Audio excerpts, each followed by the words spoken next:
अनंत कुमार आज एक बेहतरीन टॉपिक बैंक आप लोगों के सामने लेकर हाजिर हूँ। जो कि बैंक सब लोग जानते हैं और आज के जीवन में बैंक का क्या महत्व है सबको मालूम है। यह हमारे जीवन का एक रीढ़ बन चुकी है। यही कारण है कि आज बैंक से बहुत सारे क्वेश्चन बन चुके हैं और रात दिन बन रहे हैं। हर साल कई एक हजार कई एक सौ क्वेश्चन नए नए बढ़ जाते होंगे। दोस्तों, बहुत सारे बैंकों की स्थापना हुई जो एग्जाम में पूछा जाता है। बैंकों का कितना चरण अब तक चल रहा है भारत में पूछा जाता है। पहला भारतीय बैंक कौन था पूछा जाता है।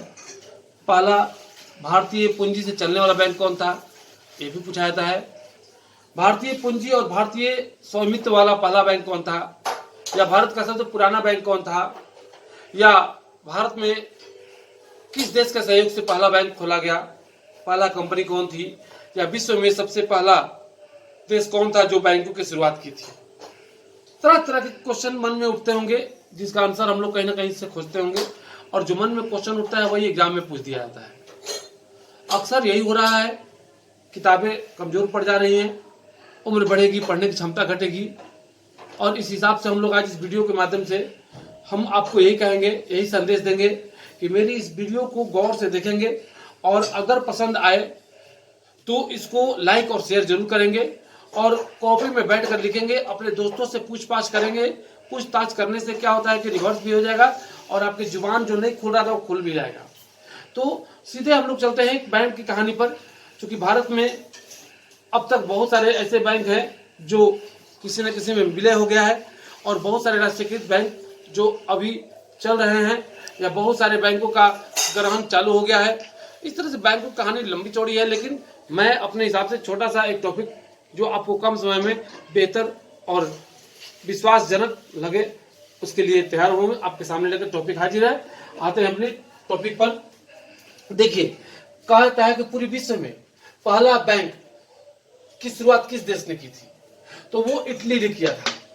इटली में बैंक ऑफ वीनस की स्थापना हुई थी और यह बना था विश्व का पहला आधुनिक बैंक और यह आधुनिक बैंक 1157 में बना था। तो क्वेश्चन बन गया कि विश्व का पहला आधुनिक बैंक कौन था, बैंक ऑफ वीनस, और यह कहां खोला गया था, इटली में, किस वर्ष, 1157 में। लेकिन फिर इसी के शहर में बैंकों की जागरूकता बढ़ती गई। लंबे समय के बाद लोग धीरे धीरे जागरूक हो रहे थे बैंक के प्रति और 1401 में बैंक ऑफ बार्सिलोना खोला गया। धीरे धीरे और लोगों का रुझान बढ़ते गया और लोग इसके प्रति आते गए। दूसरा जो है ना, बैंक ऑफ जेनेवा खोला गया 1470 में। इटली से यूरोपियन देश आगे बढ़ रहे थे और फिर यहां से इंग्लैंड के तरफ हम लोग कुछ किए और यूरोपियन पूंजी की सहायता से भारत में पहला बैंक जो खुला वो 1770 में, और यही से बैंकिंग का चरण माना जाता है शुरुआत। तो बैंक ऑफ हिंदुस्तान ये पहली बार कलकत्ता में खोला गया था यूरोपियन कंपनी के सहयोग से। लेकिन इसमें कोई खास विकास नहीं हुआ क्योंकि भारत के लोग बैंकों पर कम, सूदखोरी और मुनीफखोरी पर ज्यादा विश्वास करते थे। पहले लोग कर्ज लिया करते थे, बैंक का कहीं भी प्रचलन नहीं था। अपनी जरूरतों को पूरा करने के लिए साहूकारी व्यवस्था चरम सीमा पर थी। लेकिन धीरे धीरे आज साहूकारी खत्म होकर बैंक पर ज्यादा भरोसा आ गया है। तो आते हैं कि भारत में अब तक बैंक का 7वां चरण चल रहा है, यानी 6 चरण हम लोग पार करके 7वां चरण में हम लोग चलने जा रहे हैं, या हो सकता है 8वां चरण का भी नाम दे दिया जाए। लेकिन आते हैं पहले इन चरणों को देख लिया जाए और इस चरण के हिसाब से कौन कौन बैंक कब कब खोले गए ये देख लिया जाए। तो इस तरह से हमने एक ग्राफ बना दिया जो आपको एकदम सटीक सुनने में लगेगा और बार बार इस वीडियो को सुनकर क्वेश्चन को लिखने का प्रयास करेंगे। जितना बार लिखेंगे उतना बार सीखेंगे। तो देर न करते हुए आते हैं। देखिए, बैंक का पहला चरण 1770 में चला था और इस बैंक का नाम कुछ भी नहीं था, लेकिन 1770 आपको बताया था बैंक ऑफ हिंदुस्तान। इसमें बैंकों का कोई खास विकास नहीं हुआ। 1770 से 1806 के बीच एक भी बैंक नहीं खोला गया। लेकिन अब समझिए ये पहला चरण था। धीरे धीरे लोगों का विश्वास इस पर जमते गया और जमने के बाद 3 प्रेसिडेंसी बैंकों की स्थापना की गई। यानी 3 ऐसे महत्वपूर्ण राज्य थे जहां पर बैंकों की स्थापना की गई। यानी बैंकों का दूसरा चरण चला 1806 से 1860। पहला चरण 1770 से 1806 और दूसरा चरण 1806 से 1860। और इस दूसरे चरण में 3 बैंक खोले गए और इस तीनों बैंक का एक साथ नाम दिया गया प्रेसिडेंसी बैंक। तो क्वेश्चन डाल देगा, प्रेसिडेंसी बैंक के अंतर्गत कितने बैंक खोले गए थे? 3। तीनों का स्थापना अलग अलग वर्षों में की गई और अलग अलग शहरों में की गई। 1806 में बैंक ऑफ बंगाल खोला गया, 1840 में बैंक ऑफ बॉम्बे किया गया, 1843 में बैंक ऑफ मद्रास किया गया। इस तरह से ये 3 प्रेसिडेंसी बैंक दूसरे चरण में खोले गए। क्वेश्चन डाल देगा, बैंक ऑफ बॉम्बे की स्थापना किस चरण में हुई थी? दूसरे चरण में। या दूसरे चरण में कितने बैंक खोले गए थे? 3 बैंक खोले गए थे। दूसरा चरण कब से कब चला था? 1806 से लेकर 1860। गौर कीजिएगा, तीसरा चरण पर हम लोग आ रहे हैं कि बैंकों का तीसरा चरण 1860 से लेकर 1913 के बीच चला है। अब लोगों में जागरूकता आ गई थी, लोग बैंक को समझ चुके थे और धीरे धीरे एक विश्वास बैंक, जनता और बैंक के बीच बन चुका था। तो इस आधार पर 1860 से लेकर 1913 के बीच तीसरा चरण में 11 बैंक खोले गए थे और इस 11 बैंक में 1865 में इलाहाबाद बैंक खोला गया, जो भारत का सबसे पुराना बैंक है। अब इसके बाद 1881 में अवध कमर्शियल बैंक खोला गया। ये धीरे धीरे एक विश्वास पात्र के रूप में आगे बढ़ते हुए दिखाई दे रहा था। तब है कि भारतीय पूंजी के सहयोग से खोला गया पहला बैंक 1895 में पंजाब नेशनल बैंक था। यह भारतीय स्वामित्व वाला बैंक था और इस पर बहुत सारे और भी क्वेश्चन बनते हैं। तब है कि 1901 में पीपुल्स बैंक की स्थापना की गई। उसके बाद धीरे धीरे बैंकिंग का चरण और चरम सीमा पर आई, लोगों में जागरूकता बनी और 1906 में 3 बैंक की स्थापना की गई, जो तीनों महत्वपूर्ण है और आज भी ये बैंक चल रहे हैं।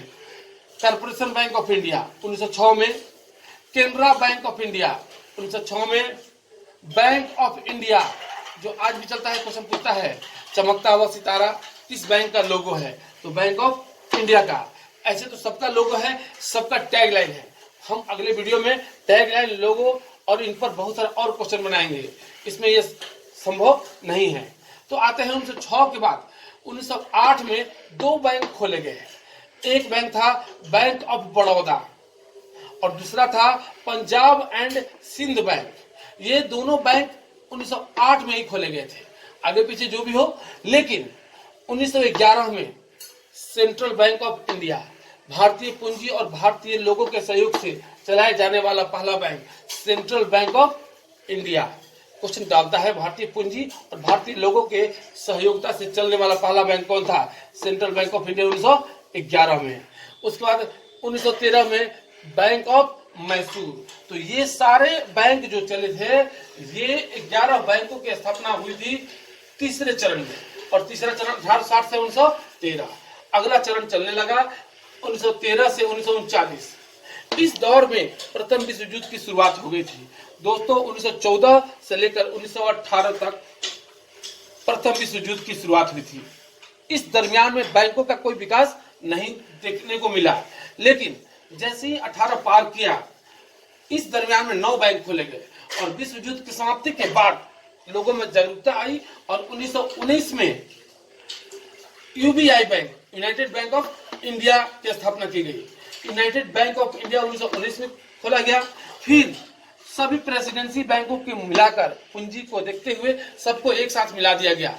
इन सारे presidency, bank of Bengal, bank of Bombay, bank of Madras को मिलाकर सबको सम्मिलित करके विलय कर दिया गया और विलय करने के बाद 1921 में एक बृहद राशि के तहत इंपीरियल बैंक ऑफ इंडिया की स्थापना की गई। 1921 का यही विलय 1955 में एसबीआई को जन्म दिया। तो इंपीरियल बैंक किसका विलय था? तो रेसिडेंसी बैंकों का। उसके बाद आंध्रा बैंक 1923 में खोला गया। उसके बाद 1925 में सिंडिकेट बैंक की स्थापना हुई। उसके बाद 1929 में साउथ इंडियन बैंक की स्थापना की गई। उसके बाद 1931 में विजया बैंक और फेडरल बैंक की स्थापना की गई। गौर से स्थापना को देखेंगे और निश्चित रूप से वीडियो को सुनकर कॉपी में नोट्स बना लेंगे, बहुत कम समय में बढ़िया मदद देगा। फिर 1935 में आरबीआई का भी नींव रखा गया, भारत शासन अधिनियम। उसके अलावा बहुत सारे जो लुईस डेकवर्थ समिति के तहत रेलवे का जो अलग प्रोसेस चल रहा था, उसके बाद भारत में पूंजियों का बंटवारा चलने लगा और 5 करोड़ पूंजी के साथ आरबीआई का जन्म हुआ। तत्कालीन उस वक्त की पूंजी 5 करोड़ थी 1935 में, जिसका राष्ट्रीयकरण 1949 में हुआ और इसका मुख्यालय 1938 में बम्बई में बना दिया गया। तो आगे बढ़ते हैं, 1939 में देना बैंक की स्थापना हुई। तो इस तरह से मेरा यह बैंक जो था चौथा चरण के थे। चौथे चरण में 9 बैंक, आरबीआई को मिलाकर 9 बैंकों की स्थापना हुई। अब दोस्तों आते हैं बैंकों के हिसाब से 5वां चरण में 1939 से लेकर 1947 तक।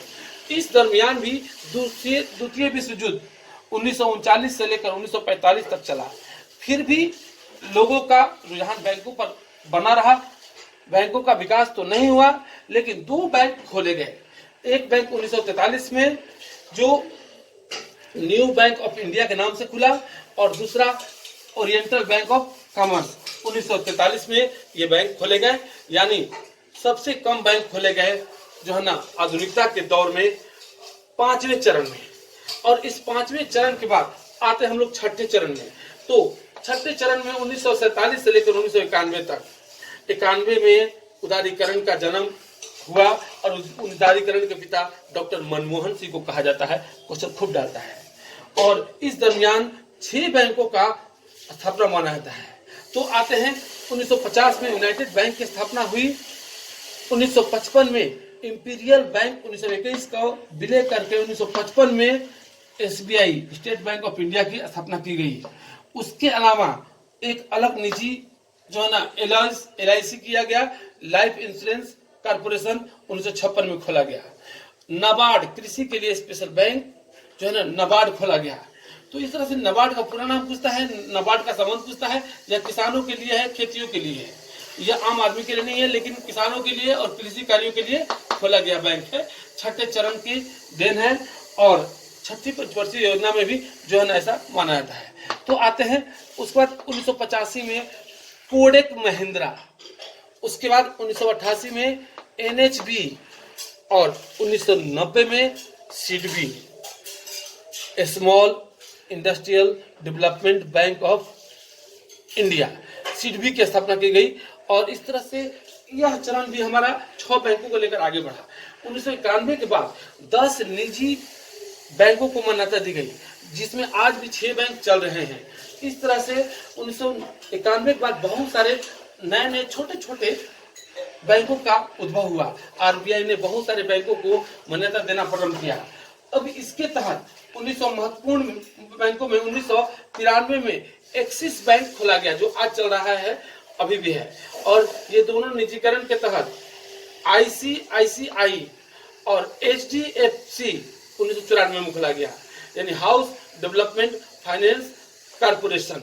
ये दोनों बैंक 94 में खोला गया, आईसीआईसीआई और एचडीएफसी 1994 में। तो बैंकों का अब तक 2 बार राष्ट्रीयकरण हुआ। एक राष्ट्रीयकरण हुआ 1969 में 14 बैंकों को एक साथ किया गया, और दूसरा राष्ट्रीयकरण हुआ 1980 में 6 बैंकों को। तो ये मेरा एक बैंकों की स्थापना से संबंधित महत्वपूर्ण वीडियो है। अतः इस वीडियो को आप गौर से देखते हुए, सारे पिक्चर को आप कॉपी पे उतारते हुए, अगर अच्छा लगे तो शेयर और लाइक जरूर करेंगे। मैं उम्मीद करता हूं कि मेरे द्वारा पढ़ाए गए वीडियो में जो भी कमी हो आप कमेंट बॉक्स में लिखकर जरूर बताएंगे। और अगले आने वाले नए वीडियो, नए टॉपिक के साथ मेरा इंतजार करें। धन्यवाद।